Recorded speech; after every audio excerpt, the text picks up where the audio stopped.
20 August 1910. Dearest Magdalene and all of my children, there's not much time now to explain why I put you on that old Milwaukee train. This is the opening of a letter, not one penned on paper, but rather in song. It's written from inside one of the deadliest forest fires in American history. It's part lullaby, part last will and testament, and even part prayer. It's titled Dearest Magdalene, written and performed by my friend and fellow classical music educator, Bill Stutzman.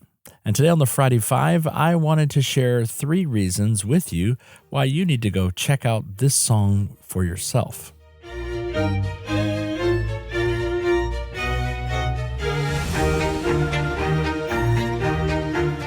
Hello, I'm Jared Ritchie, and today is Friday, July the 11th, and you're listening to the Friday Five series from Musically Speaking.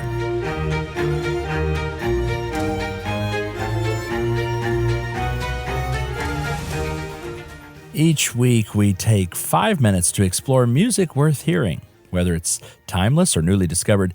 Today's feature comes from Bill Stutzman's 2014 album, Cardinals and Fireflies. This ballad is rooted in true events and centers around the infamous 1910 wildfire known as the Big Burn. It's also the subtitle.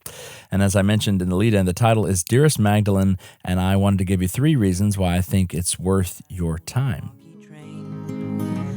The very same that sent the spark,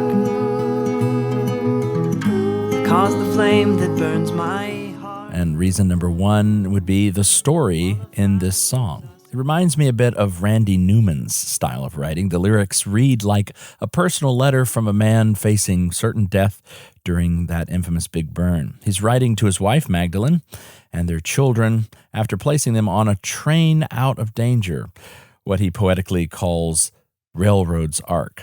The imagery is rich and gripping. A wall of fire, a howling wind like Cain, you hear, and a 2-mile train tunnel that saves his family, and a final prayer that he'll be reunited with the clear implication of the resurrection on the other side. Of course, it's historical fiction, but it's set to music, and it really does a masterful job in drawing you in, just like a well-written novel. And it's done one verse at a time. And that's the first of the reasons today on the Friday Five.